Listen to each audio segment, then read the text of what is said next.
Live from KSAT 12, the 6 o'clock news starts right now. Look, I'm just trying to take it easy. I want to get to my office, sit down, and reflect on everything. When do you plan to take your leave of absence? Look, I got it. We just got through with council session, okay? But what do you think this says? Yes, sir, but it's a public figure here. Well, I understand that, and information as it happens will come out. That was all Councilman Clayton Perry had to say after today's council meeting, in which some of his fellow council members said they had no confidence in him. What they didn't do, though, is ask him to resign. Instead, he'll take a sabbatical. That's what he says he will do anyway, as he requested. It's been 1 week since we broke the story of Perry's possible involvement in a hit-and-run crash. And now Perry has confessed to causing a crash in which he's been charged with leaving the scene. SAPD body camera footage from the night of the crash showed Perry lying on the ground, confused and unable at times to answer an officer's questions. Garrett Berger with why council members watered down today's vote. Under fire for his self-confessed role in a hit-and-run crash, which may end up also including a DWI charge, Clayton Perry was not a man without friends as he entered council today. This is a rush to judgment based on trial by TV. This is pure political theater. Supporters decried the proposed resolution and said District 10 residents should choose who represents them. Council members could not force Perry to resign, but they decided they didn't want to ask him to either. I do not want to call for Councilman Perry's resignation. I do believe that that's not my role. I would remind each other that either we're compassionate or we're not compassionate. We can't use the word compassionate only when it benefits us. But people we talked to in his district today were less forgiving. Honestly, I think that it's incumbent upon him to resign. I really do feel that he needs to resign. We shouldn't have public officials in those positions that do those kind of acts. You know, we can't just let people get away with stuff, especially when you're in a position of power. Perry, though, will be giving up that power, at least temporarily, to take a sabbatical. Though as soon as he decides to come back, he'll be able to. Clayton Perry has not said exactly how long he plans to be out, but he will be able to come back as soon as he says, as we just heard. The city could start accepting applicants for temporary people to temporarily fill his position as soon as today, though certainly tomorrow, the city attorney says. That process will last until the 28th, and then the council will begin the selection process at their meeting on November 30th. Live at City Hall, I'm Garrett Berger, KSAT 12 News. All right, we'll follow what comes next. Thank you, Garrett. A security guard at Cowboys Dance Hall is expected to be okay after he was hit by a pickup and pinned between two vehicles. Police believe the pickup driver did it on purpose. Police say the security guard was questioning the suspect's girlfriend about an assault on an employee at the bar. The suspect is accused of hitting the girlfriend with his truck, causing her to hit her head and lose consciousness and hit the security guard. Both were taken to a hospital, and that suspect was eventually arrested. New at 6, it's not the first time he has been charged with severely injuring a baby. In 2018, he was charged with the beating of his 4-month-old son, and now Terence Harper's on trial for that crime. Erica Hernandez in the courtroom today as opening statements were laid out for the jury.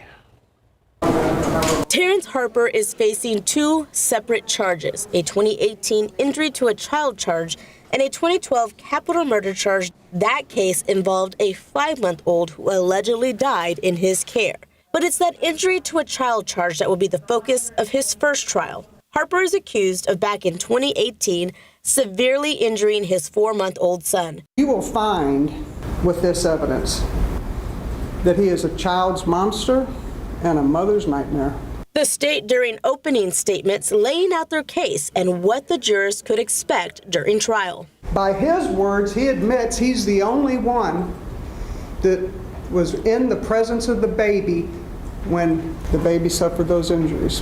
Special Prosecutor Huntsinger also saying while there is no witness, testimony from medical experts would prove the explanations Harper gave would not make sense. The amount of force necessary to do this is like a severe motor vehicle accident.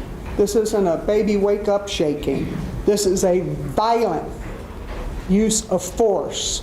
The defense right now waiting to give their opening statements until the state has presented their entire case. We do want to emphasize that this trial is just for the injury to the child charge, not the capital murder charge. That will be on a later date. If he is found guilty of injury to a child, he is facing 5 to 99 years or life in prison. Erica Hernandez, KSAT 12 News. Domestic violence and substance abuse, two serious issues, but a lot of people don't know that they are deeply connected. Courtney Friedman spoke to a survivor who lived at the intersection of those two problems and is now free from both. It's part of Courtney's series, Confronting Domestic Violence, Loving in Fear. I still believe that he would have killed me if I stayed with him. Sarah Martinez was in an abusive relationship 10 years ago. It was just bad torture, yes, I'm just grateful to be out of it though. It wasn't just abuse, drugs were in the picture as well. He was doing it around me and then he told me just try it, but then I got tangled into there and I couldn't get out of that relationship. It's something that's extremely common. The American Addiction Centers report alcohol or drug use is involved in 40 to 60% of domestic abuse situations. Substances can cause someone to be more abusive, but experts want to be clear it's never an excuse for violence. It's a matter of choice, right? There are people who abuse alcohol, people who abuse drugs, and don't abuse their partners. Alberto Bustamante with Family Violence Prevention Services says abusers often use drugs to keep victims under control. If I medicate my partner, then she will be easier to handle. If I medicate my partner, she will fight less. Martinez said her abuser used drugs as a threat. Since I got away from him, he ended up using that against me and, calling CPS against me. And it worked. She lost custody of her children. I checked myself into rehab and I changed my life, and for my kids, I did it for them. She's now clean and sober and has regained custody of her kids. Proof that getting out is possible. I want to help other women because I know how much it feels and need help. If you're in a situation like this, the folks here at Family Violence Prevention Services hope that you'll reach out to them. They actually partner with other organizations in the community that can help with substance use. From the North Side, Courtney Friedman, KSAT 12 News. And if you or anyone you know is experiencing domestic violence, there is help out there. And here's the contact for Family Violence Prevention Services. That number is 210-733-8810. They are far from the only resource as well. We have a long list of help that's out there, all on our website at ksat.com/domestic violence. Let's check out traffic on this Monday. And this is usually a traffic trouble spot. Not so much right now. This is 281 south as you get on to Loop 410 west. You can see 410 down below moving very smoothly, as is the ramp from 281. Well, moving on from a building that holds horrific memories. A community presentation underway in Uvalde for a new elementary school. Following the shooting at Robb, it was announced that the campus would be demolished and a new school would be built. As Lee Waldman reports, months of work have been put into tonight's presentation on the district's new addition. Architectural firm Huckabee has been working with the Community Advisory Committee and the Uvalde Moving Forward Foundation to design UCISD's newest elementary school. Tonight's presentation to the community will focus on the foundation introduction, committee process, site selection and committee recommendation, and proposed conceptual organization of the school. Interim Superintendent Gary Patterson says he's been a part of several of the closed-door meetings. He says he's never seen anything like this before and is impressed by the speed in which the plans are coming together. It's rolling fast, and because they're a foundation and a committee and are raising the money themselves, they don't have near all the hoops you have to jump through if you're passing a bond and trying to raise that money from your taxpayers. Patterson says there will continue to be fundraising efforts for this new elementary school. According to the last update, the hope is to have the school built and ready by October 2024. We'll bring you the latest from tonight's presentation meeting tonight on the Night Beat. In Uvalde, Lee Waldman, KSAT 12 News. Today is the last day to sign up to get a free meal from the Raul Jimenez Thanksgiving dinner. People can reserve a meal delivery by calling United Way of San Antonio and Bexar County's 211 helpline until midnight. The meals are reserved for homebound or physically impaired folks, or if you have a loved one who is. All right, we're showing the wrong video there. This is about the Raul Jimenez Thanksgiving dinner, and today being the last day to sign up to receive one. You can get up to 10 meals per household. Organizers are expecting about 3,200 meals will be delivered this year. The Raul Jimenez Thanksgiving dinner, it's a decades-long tradition in San Antonio, but it is finally returning to the Henry B. Gonzalez Convention Center this year for the first time since before the COVID-19 pandemic.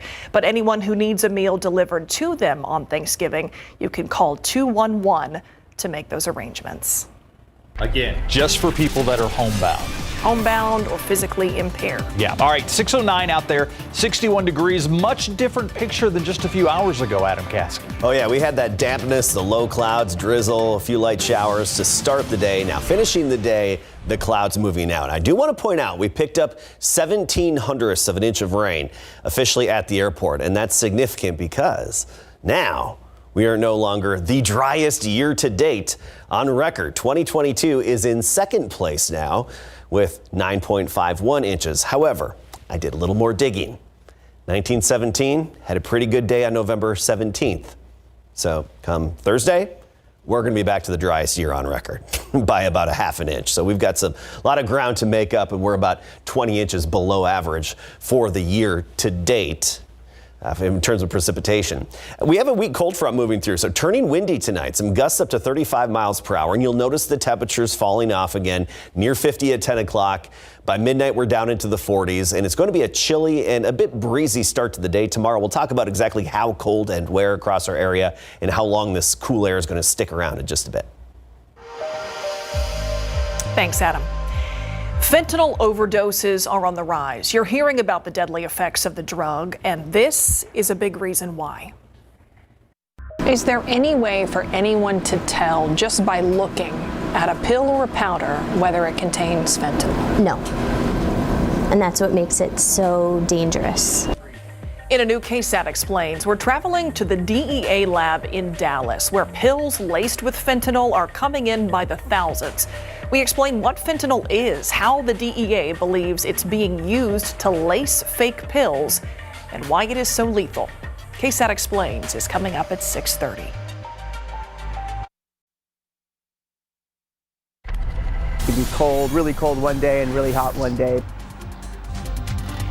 And that can make it harder to keep those with shelter out of harm's way. But several groups are working to make sure they stay warm this week. Tonight on the Night Beat, the one thing they really need at area shelters as the temperature drops. New at 6, it is World Diabetes Day, and San Antonio is in the crosshairs of the largest epidemic in human history. Not COVID-19, but diabetes. More than 7 million of the 37 million people in the U.S. who have diabetes must get an insulin shot every single day. Ursula Perry with a breakthrough that may soon simplify their lives.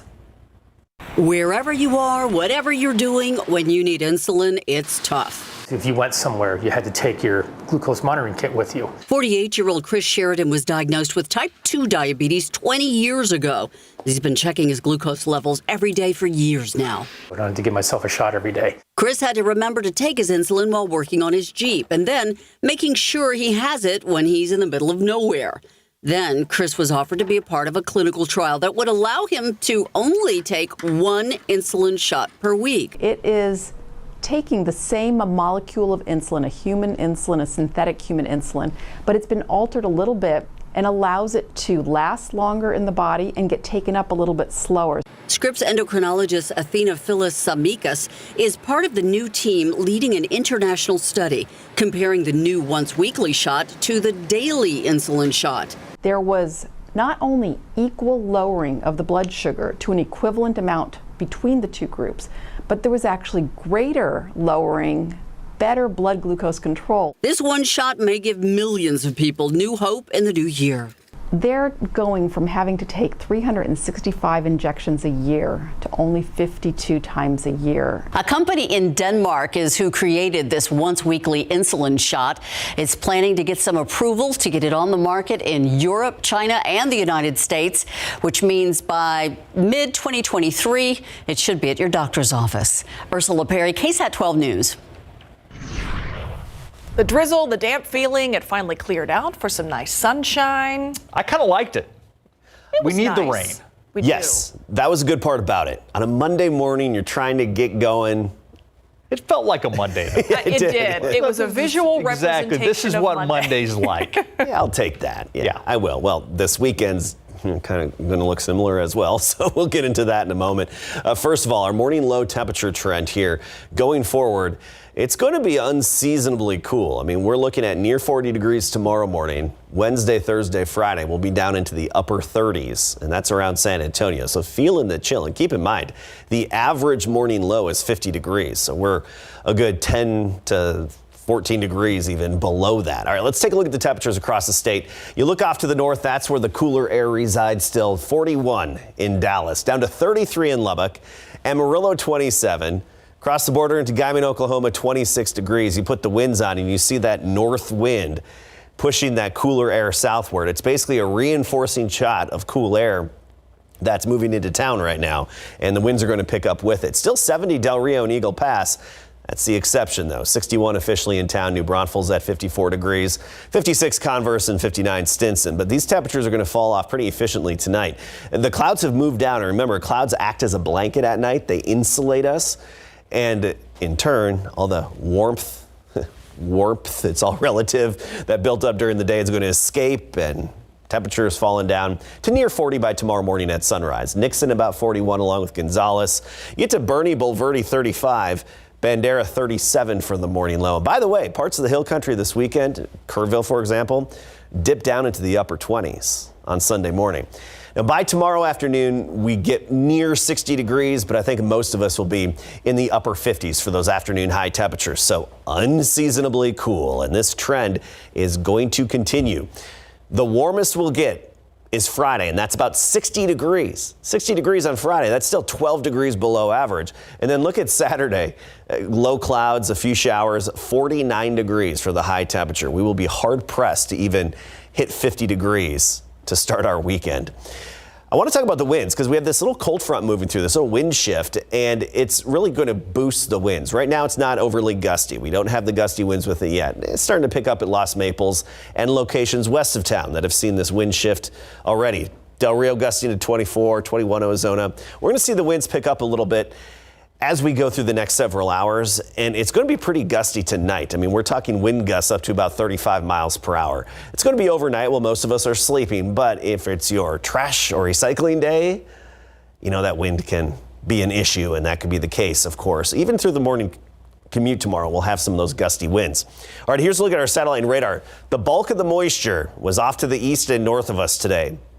We did have pockets of about a half an inch in parts of our area, but that was the exception. And I do want to point out this blue color, North Texas, especially parts of the Panhandle and then near Wichita Falls and into Oklahoma, that's snow. They had another round of snow off in North Texas and Oklahoma today. And we're in a very troughy pattern. So troughs, these big dips in the upper level flow, that's going to continue. It's going to just reinforce that cool air that's going to keep plunging southward. We don't have a southerly surge of wind to warm us up. And another little disturbance in California that's going to round the base of that trough and just really help to reinforce the cool air, but not do much for rain until a few showers this weekend. So let's talk about tomorrow in detail. Here's your KSAT 12-hour forecast. 40 degrees at 6 and 7 a.m. Still a little breezy at about 15 miles per hour, so feeling like the mid-30s. Jacket weather every morning at the bus stop this week. Bottom line, noon 53 degrees, and by the afternoon, 4 o'clock, about 58. I think that's the best we can do. Next chance of rain comes Saturday at 30%, and even a few isolated showers and just overall dampness again this weekend and especially into Sunday as well. What are those temperatures? Right? It's like winter. Yeah. Thanks, Adam. All right, UTSA has a chance to go back-to-back, Greg Simmons. Conference USA championships are on the line here. They just need one more win to host the Conference USA championship and also a chance to go undefeated for the first time as conference champions. When we come back, we'll set the stage for you on that. And the championship celebration continues for San Antonio FC. Coming up.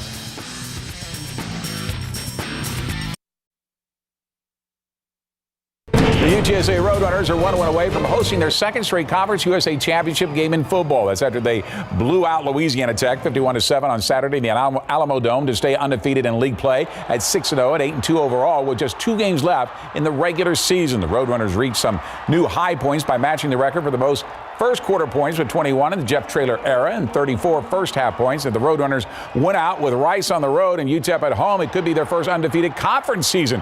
Head coach Jeff Traylor praised his defense for grabbing 2 fumbles and 3 interceptions in that game. It was our most complete game, all 3 phases, but it always helps when you have TFLs, sacks, turnovers, and we weren't as clean offensively as you think we might have been, but because we put on such a short field, it hid some of the mistakes we made on offense. There you go. Kickoff against Rice in Houston this Saturday is set for noon. The Texas Longhorns lost an opportunity to upset the number 4 ranked team in the country, but turned out to be a defensive struggle against TCU. Not a score fest that we expected. Running back Bijan Robinson was held to just 29 yards and 12 carries, the lowest of his career as a starter. And freshman quarterback Quinn Ewers was just 17 of 39 for 171 yards. The Longhorns' only touchdown of the night came when Jada Barron scooped up Max Duggan's fumble and returned it for a touchdown in the 17-10 loss. We couldn't get out of our own way, and I think at times we showed a little bit of our immaturity, a little bit of our youth, in that we didn't respond great once the game gets hard. Texas falls out of the top 25 at 6-4 overall and 4-3 in the Big 12. Will next face Kansas at Lawrence, 2:30 p.m. on Saturday. San Antonio FC won their first ever United Soccer League title last night at Toyota Field by dominating Louisville FC 3-1. Our Andrew Seeley was there and brings us his sights and sounds of the match and the celebration.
That is awesome. The celebration is far from over. SAFC will be at the Honorson River Theater tomorrow at 5 p.m. to continue the celebration with their fans. That's what you have to love about that sport. There's so much passion. Can we play that again at 10 o'clock? Yeah, we have to. I think we have to. I don't think we have a choice. Yeah, I love that. Thank you. Kasky loved the confetti. That was and the rowdy crowd. That's the only thing you noticed was the confetti. That crowd was rowdy. Yeah. All right, thanks, Greg.